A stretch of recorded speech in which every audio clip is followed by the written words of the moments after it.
Today we're going to learn about applications of discriminants. Let's say we have a problem like this.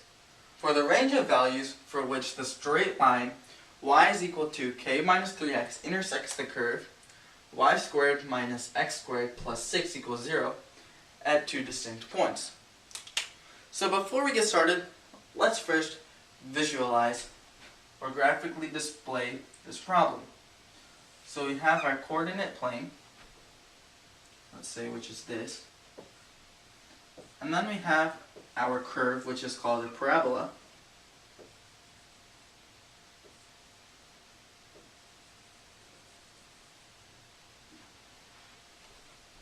And then we have a straight line, so a horizontal line, which intersects the parabola at 2 points. So this line can be any line. So it could be up down here, below, or it could be up here, or it could be up here. The only condition it has to fulfill is that it has to intersect at 2 points.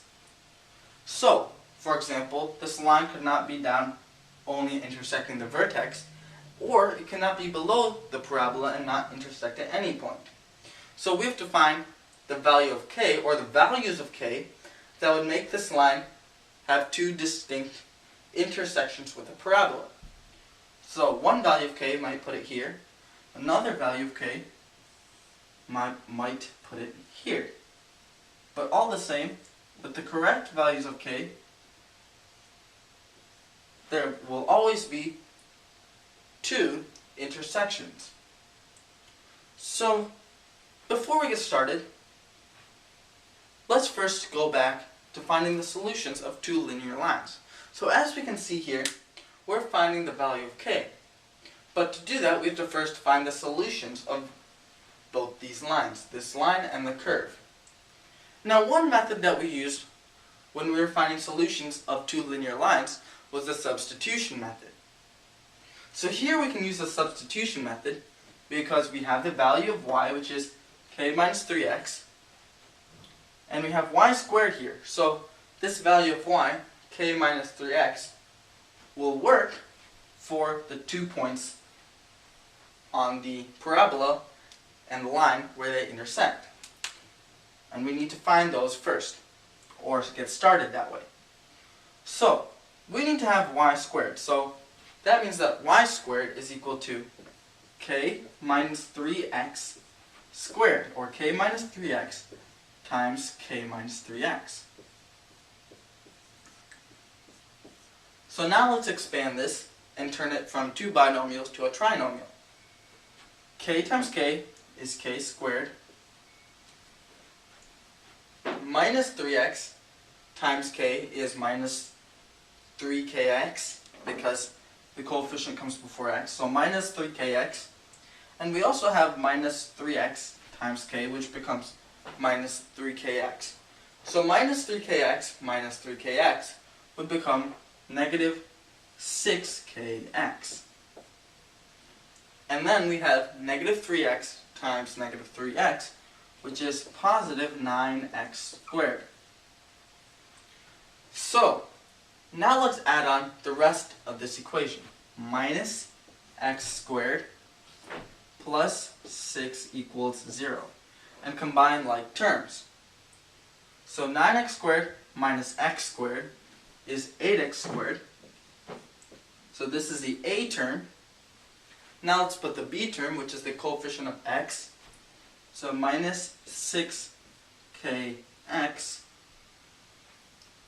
And then now let's put the c term. So for that range of values, for each line there is only one value of k. So that makes, for this example, or here, that makes k a constant value in that one example. So that means that the c term, which is the constant term, would be 6 plus k squared. This is one unit, which is a constant term, or the c term. So now, this is equal to 0.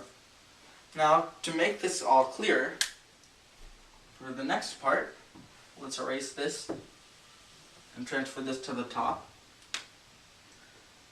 8x squared minus 6kx plus 6 plus k squared equals 0.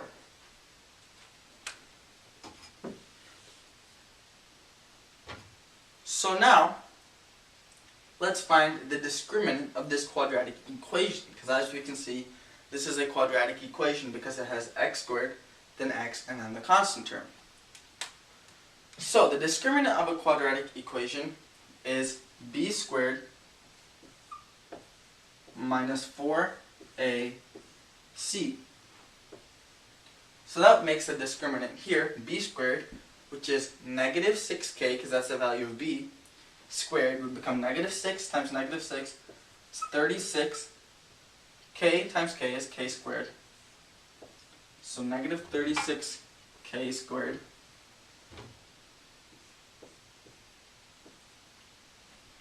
minus 4ac, 4 times a, which is 8, times the c term, which is 6 plus k squared. So now let's simplify this part down. Negative 4 times 8 is negative 32 times 6 plus k squared.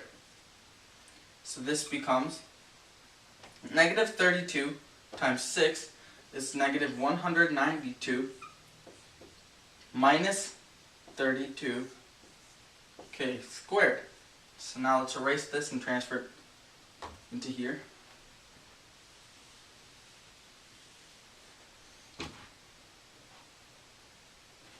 Minus 192 minus 32k squared. Once again, let's combine like terms. So we get 36kx squared minus 32kx squared becomes 4k squared, sorry, there's no x, 32k squared minus 36k squared minus 32k squared is 4k squared minus 192. So we forgot one spot here, one thing here. So remember how in the problem this line intersects at two distinct points. So that means that the discriminant is greater than 0, because if it has two x-intercepts or two zeros, because this is a horizontal line, these would be considered after substituting in this value. These would be considered the zeros. So that means that this discriminant would be greater than 0. So now, after combining like terms, this is still greater than 0. And now we have to solve for the value of k. So let's first get 4k squared is greater than, we have to add 192 to get rid of negative 192 from this side. So plus 192. So that means that k squared is greater than 192 divided by 4 is 48. So that means that k, let's transfer this here, k is greater than the square root of 48, and k is less than, k is greater than the square root of 48, and k is less than the square root of negative 48.